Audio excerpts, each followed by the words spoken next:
अल्लाह को ये ज़ौक़ मतलूब है, ये खुलूस मतलूब है, ये कसरत और मजमा और भीड़ ये मतलूब नहीं।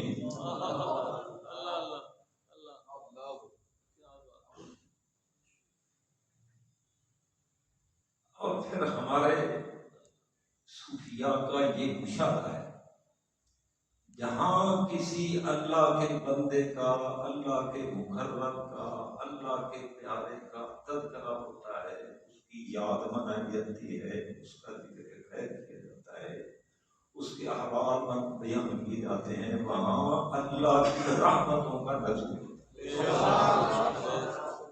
अनज़िलुर रहमतु इंदा ज़िक्रि सालिहीन। जहाँ सालिहीन का तज़किरा किया जाता है, वो साले चाहे आज से सदियों पहले गुजर चुका हो, वो सदियों पहले गुजर चुका, वो मशरिक का रहने वाला हो, हम मगरिब में बैठ के अगर उसकी याद मनाते हैं तो वहां अल्लाह की रहमतों का नज़ूल शुरू हो जाता है। इसी से आप एक और चीज का आगे थोड़ा सा अंदाजा करें, ये तो उसके जिक्र और उसके नाम और उसकी याद की बरकत है। जहां कोई अल्लाह का बंदा बज़ाते खुद मौजूद हो, नफ्से नफीस मौजूद हो, वहां अल्लाह की रहमतों का कितना नज़ूल होता हो।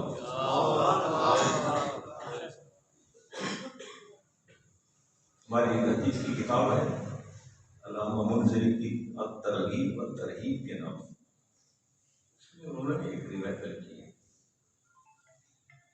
कि नबी पाक सल्लल्लाहु अलैहि वसल्लम ने फरमाया, जहां कोई अल्लाह का मकबूल और महबूब और प्यारा बंदा रहता हो,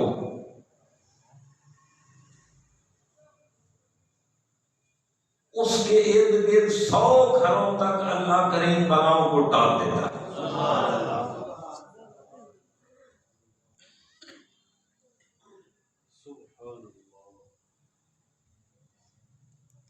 आज हम एक अल्लाह के मुकर्रब और मकबूल और महबूब और प्यारे बंदे का तज़किरा करने के लिए बैठे हैं, और इंशाअल्लाह लतीफ हम यहाँ से खाली हाथ नहीं जाएंगे। हम उनकी मानवी मजलिस में बैठे हैं, मानवी सोहबत में बैठे, और एक तवील हदीस में उधर तफसीर में नहीं जाऊंगे, जिसके आखिर में हुजूर ने फरमाया, ये वो लोग हैं ला यश्का जलीसो। मैं वो सारी हदीस को छोड़ के उसका आखिरी जुमला बयान कर रहा, ये वो लोग हैं जिनकी मजलिस में बैठने वाला आदमी कभी बदबख्त नहीं होता, नहीं रहता। आजकल ये ज़ौक़ ही खत्म हो गया। आजकल पीरी मुर्दी से किसी का नाम रह गया, मैंने दुआ करना नहीं, मुकदमे के लिए, बच्चे के लिए, दुकान के लिए, कारोबार के लिए, यही या तारीख का लेना, कोई दम कराना, ओ भाई ये सानवी चीजें हैं, ये ज़िमनी चीजें हैं, ये बाद की चीजें हैं। असल में शेख की सोहबत है, उसकी मजलिस में बैठना है। भाई ये पता आपको सहाबा क्यों कहते हैं?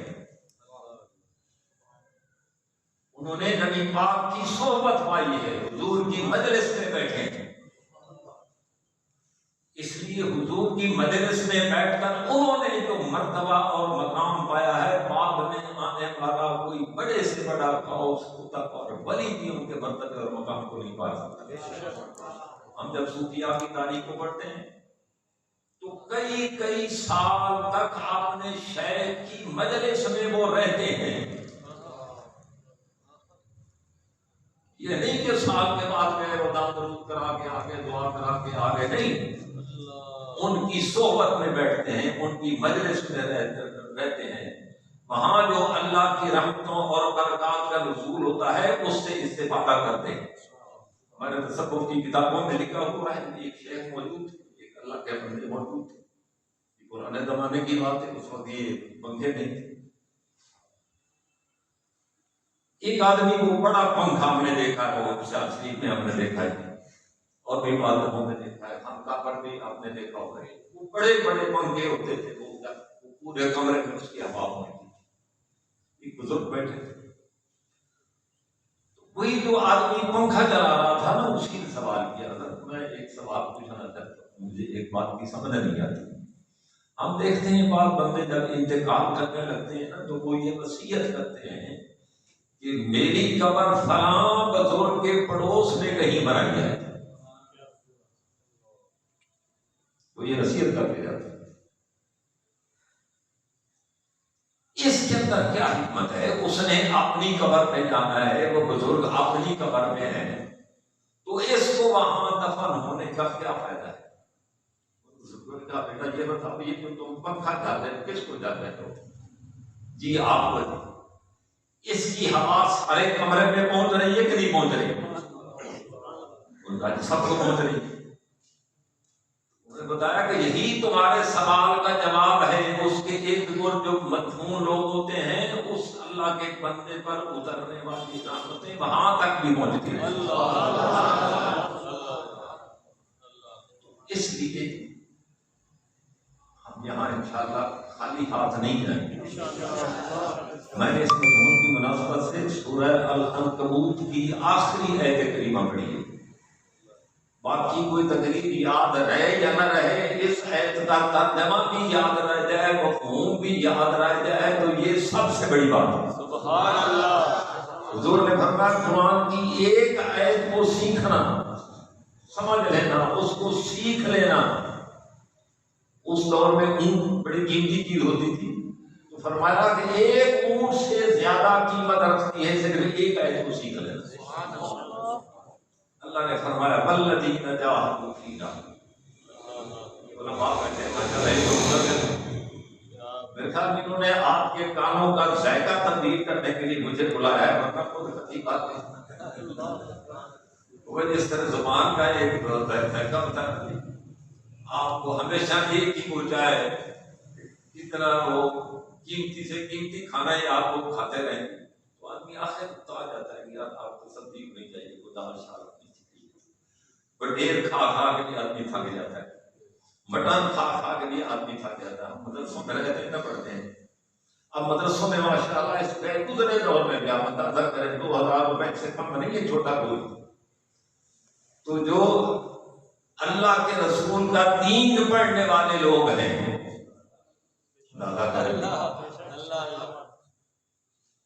उनके मदरसों में इतना छोटा गोश्त आता है कि बच्चे थक जाते हैं, और मोहतरम इंतजामिया को कहते हैं मेहरबानी करो, हम गोश्त खा खा के थक गए हैं, अब हमारे लिए सब्जी की दाल पकाओ। तो ये इंसानी नफ्सियात है, इन्होंने आपका जायका तब्दील करने के लिए मुझे बुला दिया। और ये जो मेरे बरकतदार बैठे हुए, ये तो बहुत बड़े करीब है, ये टाउनशिप के बहुत बड़े करीब है। मैं तो वैसे बेसुरत आदमी हूँ।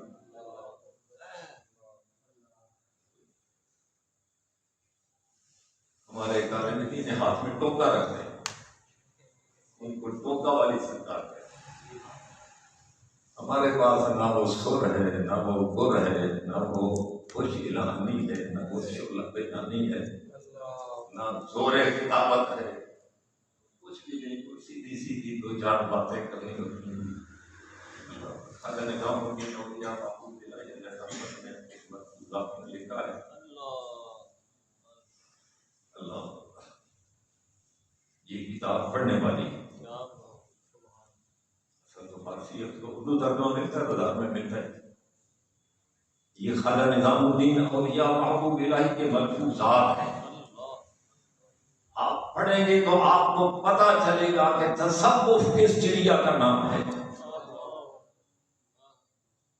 ये मार्फत क्या चीज होती है, ये तरीकत क्या चीज होती है, ये सुलूक क्या होता है, ये मंतरें क्या होती हैं, ये करामत क्या होती है, ये सूफिया क्या होते हैं, बुजुर्गान दीन क्या होते हैं।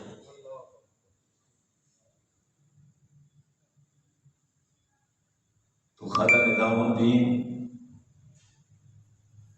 औलिया महबूब इलाही रहमतुल्लाह ताला अलैह के खैर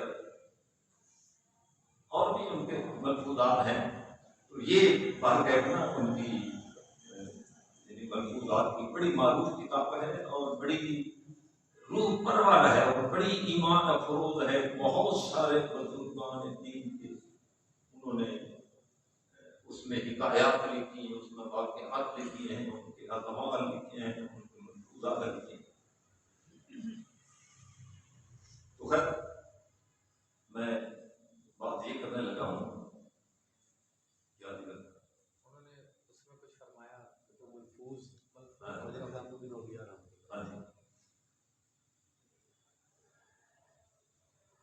हाँ, उन्होंने लिखा है कि मेरे शेख के पास एक लोहार आदमी एक कैंची बना के ले आया शौक से, ये कारीगर था। उसने कहा हजरत ये मेरी तरफ से आपके लिए एक हदिया है, एक तोहफा है, एक गिफ्ट है, ये कैंची। आपने फरमाया बेटा तुम्हारी इस मोहब्बत का बहुत शुक्रिया, मगर मेरे लिए एक सुई बना के दिया। सुई, कैंची का काम होता है काटना, हम काटने के लिए नहीं बैठे हुए, हम सीने के लिए बैठे हुए हैं और जोड़ने के लिए बैठे हुए हैं। इसलिए हम अपनी गुफ्तगू में कोई ऐसी बात नहीं करते। हजरत ने जो हयात सदरिया लिखी है, आप तो माशाअल्लाह पढ़ते रहते, उसका जो इब्तदाइया लिखा है उसमें हाफिज शिराजी का बिल्कुल शुरू में पहली दूसरी लाइन में हाफिज शिराजी का एक शेर लिखा है और सूफिया का मशरब बता दिया। सूफी है, नाम के सूफी नहीं।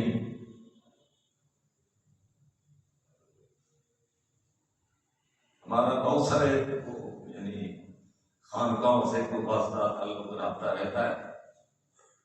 ये वो खानकाह है जहां का सज्जादा नशीन एक मुस्तनद आलिम दीन है। बिदरम सुल्तान बूद वाली बात नहीं लेनी, मेरा बाप चूंकि पीर है तो मैं भी पीर के मसरत पर बैठा हूं जी, ऐसी बात नहीं। वो खुद बहुत बड़े पीर हैं। तो हाफिज शिराजी का उन्होंने ये एक शेर लिखा है, माँ किस्सा सिकंदर उतारा न खांदाए अज़मा वजुल हिकायत मेहर वफा मत। हमने ये तारा और सिकंदर के किस्से और कहानियां और लड़ाई झगड़े नहीं पढ़े हैं, हमें इसका नहीं पता है। हमसे अगर कोई बात पूछनी है तो वो मेहर मोहब्बत और हिकायत के वफा की बात पूछो, प्यार की बात पूछो। ये सूफिया के जरिए से जो दीन फैला है तो उनकी मोहब्बत से फैला है, नफसों में नहीं फैला है। तो अल्लाह ने फरमाया वल्लज़ीना जाहदू फीना, और वो लोग, ये इस्लाम का खासा है, इस्लाम का इम्तियाज है कि अल्लाह और उसके रसूल का कुर्ब हासिल करने पर किसी खानदान की इजारादारी नहीं है। और दूसरे मज़ाहिब में इजारादारियां हैं, इस्लाम में किसी जमात की, किसी कौम की, किसी नस्ल की, किसी खानदान की इजारादारी नहीं है। कोई भी आदमी अल्लाह और उसके रसूल का कुर्ब हासिल कर सकता है।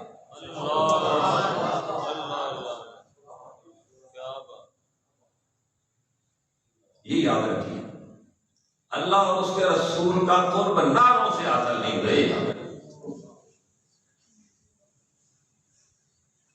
आप समझ रहे थे, 100 महफिलें करें तो 100 नमाज़ी नहीं बना सकते। क्या मतलब? अल्लाह और उसके रसूल का कुर्ब नारों से, जलसों से, जुलूसों से, झंडियों से नहीं मिलता।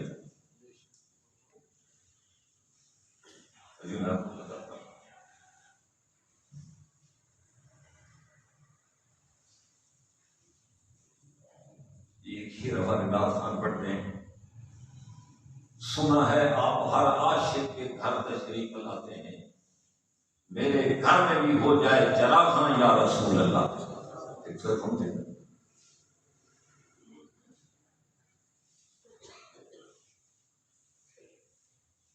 जो लोग सही मानों में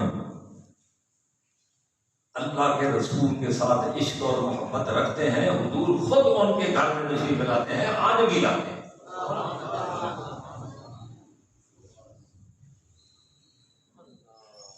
आप ये चाहे कि मैं बेईमानी करूं, मैं झूठ बोलूं, मैं फराड करूं, मैं धोखाधड़ी करूं, मैं मिलावट करूं, माँ बाप की बेइज्जती करूं, लोगों का हक मारूं, बहन भाइयों का हक मारूं, और एक महफिल नात करके मैं चाहूं कि पैगंबर मेरे घर में आ जाए, इन ख्यालत तो महालत तो जनूं।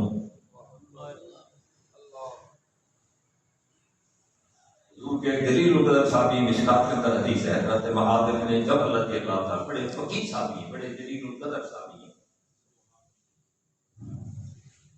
हुजूर ने उनको यमन का गवर्नर बना के दिया। सुनिए हुजूर किस तरह अपना पूर्व खुद इन्हें फरमाते, उसका बेयार भी बता दिया है, और हजारों मिसालें मौजूद है, हजारों मिसालें मौजूद है। हुजूर ने खुद वो तरीका बताया है कि मेरे घर में भी हो जाए जरामा या रसूलुल्लाह, वो किस तरह हुजूर जरामा फरमाते खुद बता दिया। हजरत मुआज़ इब्न जबल को यमन का गवर्नर बनाया और मस्जिद से ही उनको घोड़े पर सवार किया।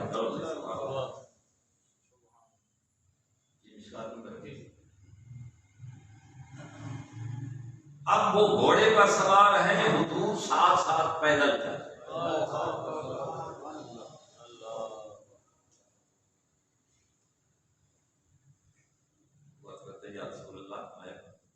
सवार पैदल नहीं, आप सवार है अल-अम्र फौकल अदब। हुजूर अपने गुलामों को इसी तरह नवाजते। अब हिदायत दी जा रही है कि तुम वहां के गवर्नर बन के जा रहे हो, तुम्हारा तर्ज अमल क्या होगा, अवाम के साथ और रियाया के साथ तुम्हारा बर्ताव क्या होगा, तुम्हारा रवैया क्या होगा, वो तफसीलात है। अब ये जो हमारे लोग बैठे हैं, ये तो हमें एक्सप्लॉइट करने के लिए रियासत मदीना का नारा है जी। रियासत मदीना की उनको हवा भी नहीं करी, जिसको हवा कहते हैं। जब मदीना मुनव्वरा के बाद वो पॉइंट आ गया जहां से आगे हजरत मुआज़ इब्न जबल ने यमन के रास्ते पर चले जाना था, वहां हुजूर रुके और फरमाया बेटा मुमकिन है जब तुम वापस आओ तो मुझे यहां मौजूद ना हो, तुम मेरी कब्र पर आओ। हजरत मुआज़ इब्न जबल के बंधन टूट गए, विखरता नहीं, धाड़े मार मार के रोने शुरू किया। इसमें था हुजूर ने दूसरी तरफ चेहरा मुबारक करवाया और फरमाया बेटा तुम जाओ अपने मिशन पर, अपने काम पर जाओ, एक बात याद रखो मैं इस दुनिया से चला भी गया ना, अल्लाह जो लोग मुत्तकी और परहेजगार होंगे, इन्ना औलन्ना से बी अल मुत्तकूना हैसो कालू व मन का, ये बात इन्ना औलन्ना से बी अल मुत्तकूना, मेरे करीब वो लोग होंगे जो मुत्तकी और परहेजगार होंगे। सुने ये स्टैंडर्ड बताया, मेयार बताया, पैमाना मदीयत से नहीं मैं मेयार, ये हमने जो समझ लिया ये नहीं मेयार। इन्ना औलन्ना से बी अल मुत्तकूना, मेरे नजदीक वो लोग होंगे दुनिया में भी आखिरत में भी जो मुत्तकी और परहेजगार होंगे। आप आलिम लोग हैं, हमारी यूनिवर्सिटी के एक प्रोफेसर ने तकवा का बहुत शानदार माना किया है। हम तो आमतौर पे तकवा खाना डरना ही करते हैं। उन्होंने कहा कि ये आम डरना नहीं होता जो किसी दुनिया के आदमी से डरा जाए या किसी और से। उन्होंने कहा कि ये महबूब से डरने वाला, कोई ऐसी बात मुझसे सरदर्द न हो जाए, कोई ऐसा काम सरदर्द न हो जाए जिससे मेरा महबूब नाराज हो जाए। ये तकवा, कोई ऐसा काम ना हो जिससे अल्लाह और उसका रसूल नाराज हो जाए, ये तकवा है। जो मुत्तकी होंगे वो मेरे नजदीक होंगे, वो चाहे दुनिया के इस कोने में रहते हो, जहां भी रहते हो, जो भी हो, वो मेरा कुर्ब हासिल करेंगे। अल्लाह ने फरमाया वल्लज़ीना जाहदू फीना, जो लोग हमारी जात में, हमारी जात की खातिर, हमारी खुशबूदी की खातिर मुजाहदा करेंगे, कोशिश करेंगे। तकरीर करने बड़ी आसान, जलसे करने बड़े आसान, नारे लगाने बड़े आसान है, और जब ये भी पता हो कि लंगर भी मिलना है, कोई इंतजाम नहीं लगे, तो फिर कौन सा मुश्किल है? फिर कौन सा मुश्किल?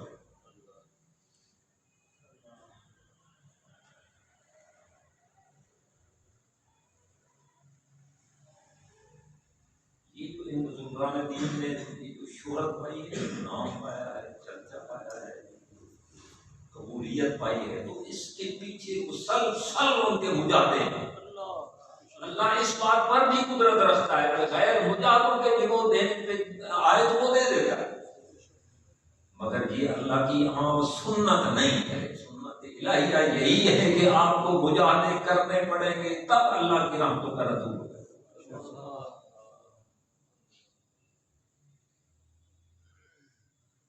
अभी हज़रत ने जो बताया थी, काजी अब्दुल दायम मुतज़िला ने अपने वालिद की जिंदगी पर, उनकी हयात पर, उनकी तालीमात पर, उनकी करामात पर एक किताब लिखी है हयात सदरिया के नाम से। मैं तो ये चंद बातें बयान करूंगा ना, ये मतन उनका होगा, शरह मेरी होगी। ये बैठे ये समझते हैं, हाशिया मेरा हो, मतन उनका है काजी साहब, और ये वो मतन है जो सुना सुनाया नहीं है। फारसी के मकूला है शुनीदा कहे बात माने दे दीदा। भाई सुनी सुनाई बात और होती है, जो आंखों से देखी है वो और बात होती है। तो काजी साहब ने अपने वालिद के मुतल्लिक लिखा है, मैंने अर्ज किया कि ये ऐसे मुफ्ते में नहीं मकाम मिल जाते यार।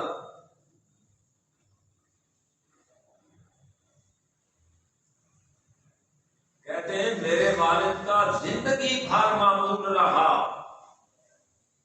रोजाना कम अज कम एक मंजिल कुरान की तिलावत फरमाया करते। मंजिल आते लोग बैठे, कम अज कम 6-7 सिपारे होते हैं। पहली मंजिल जो है ना वो 7वें सिपारे में जाके खत्म होती है, सूरत अल-माइदा। टोटल 7 मंजिलें हैं।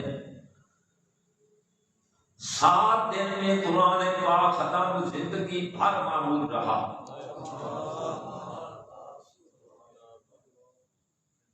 हमने कभी पढ़ा कुरान में? मैं चाहूं कि मैं काजी सदरुद्दीन बन जाऊं, ये खाला जी का था।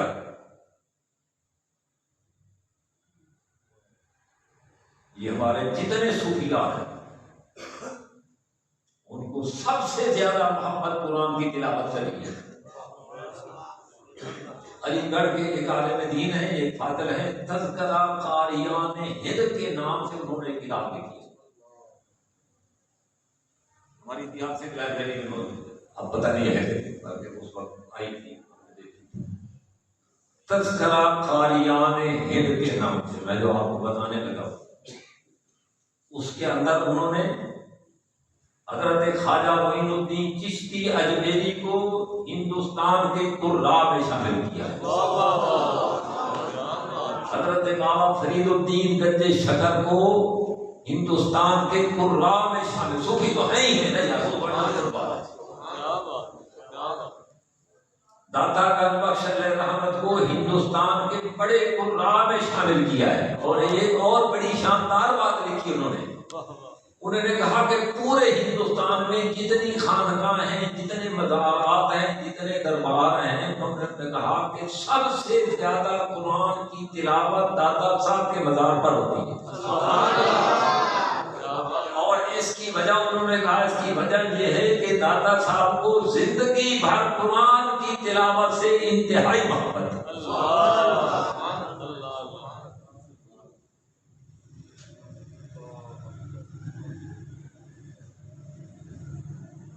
जिन बुजुर्गों का तज़किराम कर रहे हैं, जिनकी याद मना रहे हैं, उनका कुरान के साथ ये ताल्लुक।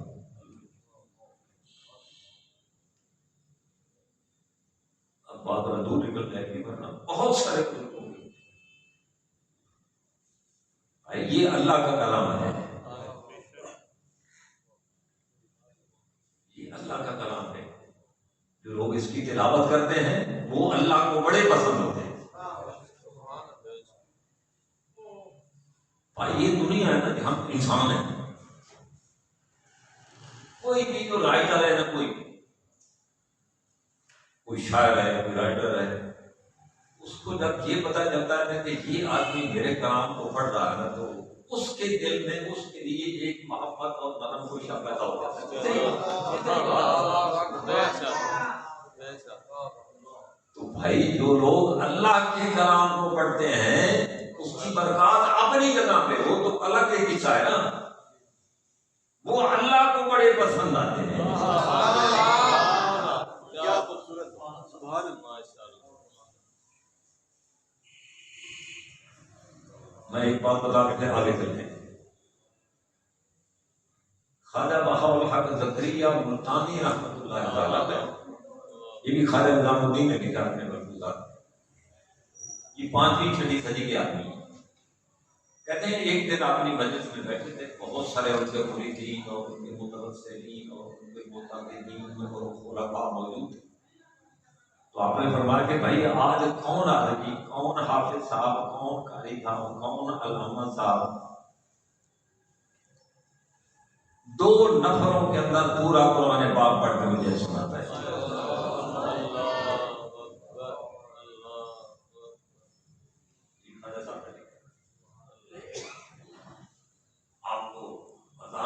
सन्नाटा छा गया, वहां बड़े बड़े कारी मौजूद हैं, बड़े बड़े उलमा मौजूद हैं, बड़े बड़े उस्ताद मौजूद हैं, किसी को हिम्मत नहीं पड़ती। जब कहीं से आपने 2-3 दफा पूछा, जब कहीं कोई जवाब बनाया तो फरमाया आ जाओ। खुद मुसल्ले पे खड़े होंगे, ख्वाजा साहब ने कहा कि एक रकात के अंदर पूरा कुरान पढ़। नारे तकबीर,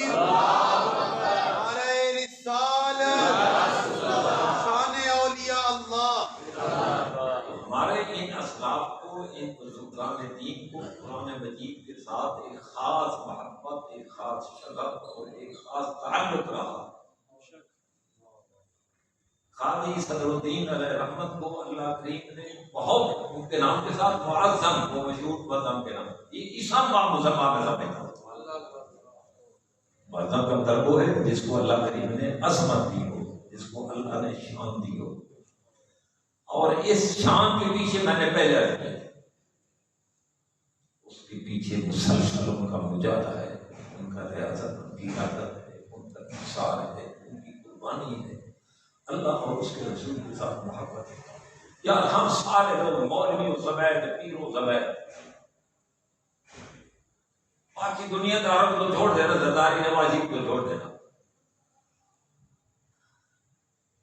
हम मौलवियों का यही हाल है, पीरों का यही हाल है। इलामा